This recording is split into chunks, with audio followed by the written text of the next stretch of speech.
faisait des trucs qu'elle faisait même pas avec moi. Voilà, c'est une pétrolière. Il faut vraiment avoir vécu avec une manipulatrice pour comprendre à quel point c'est fort. Et moi, je me suis fait avoir par sa beauté, par la religion, le fait que quand je rentrais à la maison, elle lisait Femme promise au paradis, fallait me voir. J'étais bu. Et en fait, je m'investis. Je lui donne tout. Je lui donne un toit. Je lui donne à manger. Je lui donne de l'argent. J'ai plusieurs cartes de crédit. Je lui donne ma carte de crédit. Va faire le shopping pendant que je travaille. Qu'est-ce qui s'est passé pour que tu sois dans cet état-là? Donc tu veux que je t'explique comment elle m'a trompé avec plusieurs hommes pendant plusieurs mois, avant le mariage et pendant le mariage? Je vais t'expliquer tout ça.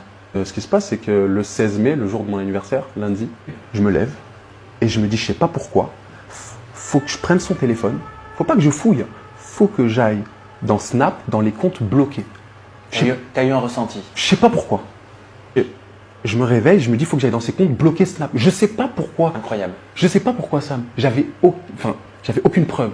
Donc je me réveille, je vais dans Snap, je regarde même pas les messages. Je vais dans les comptes bloqués. Je vois, il y a 6 mecs bloqués. Je contacte un des mecs, un seul. Donc je contacte ce mec-là et tout. Et je lui dis, ouais, voilà, moi, je suis le mari d'une telle. T'es qui?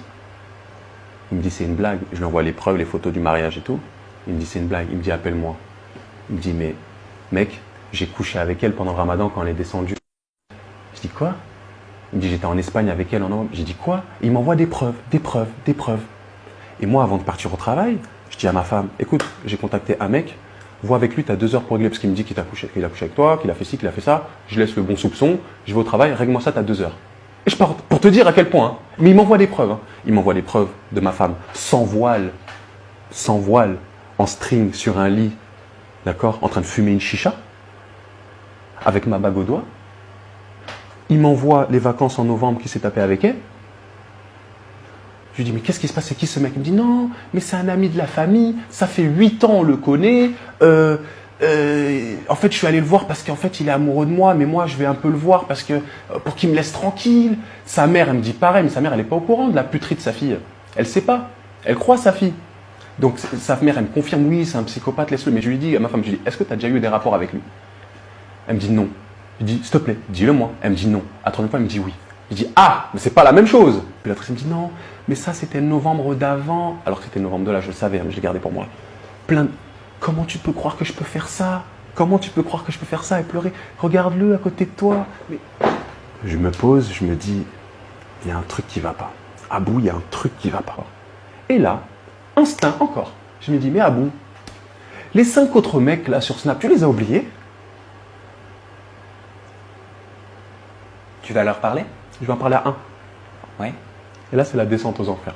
Le 5 mai, juste la veille que je la récupère avec un bouquet de fleurs à la gare, le 5 mai, elle allait se faire taper les fesses par un autre gars qui m'a envoyé vidéo à l'appui.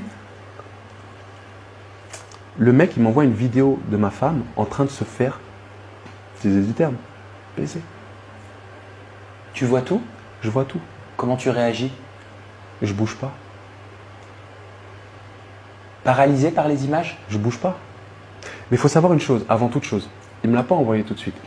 Il me dit, parce que je le contacte, il me dit, c'est pas une fille pour toi. Le mec, il est comme ça. Il me dit, en plus, là, je l'ai vu en janvier, février, donc après ma demande, et je l'ai vu là, après le ramadan.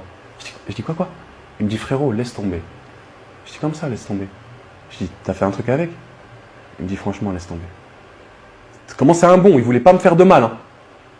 Il voulait pas me faire de mal. Hein. Je dis, s'il te plaît, envoie-moi des preuves, j'y crois pas. Ok. Et il m'envoie. Et je reste comme ça. Je suis au boulot. Et là, frère, tu m'as perdu. Là, mon gars, c'est relou, hein. Fallait me voir. J'étais tout maigre. T'as perdu combien de kilos? 15. 15 kilos? Ouais. On m'a ramassé comme une pauvre merde. Je suis tombé 2 fois. Je suis allé à un centre commercial et je suis tombé. Perte de connaissance? Perte de connaissance. J'étais faible, Sam. Dieu va s'occuper d'elle. Ce qu'elle a fait, c'est grave. Parce qu'il faut savoir qu'elle couche avec d'autres hommes pendant le mariage sans se protéger. C'est-à-dire, oui, Sam, le 5 mai, elle couche avec un gars. Le 6 mai, moi, je vais la récupérer. Il se passe ce qui se passe, forcément. Je suis marié avec elle. Je suis dans mes droits, en plus. Comment tu sais qu'elle se protégeait pas? Mais parce que la vidéo en parle pour elle-même. Ah oui, bah oui.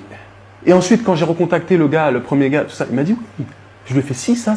Elle faisait des trucs qu'elle faisait même pas avec moi. Voilà, c'est une pétrolière, les gens vont comprendre. Tout simplement.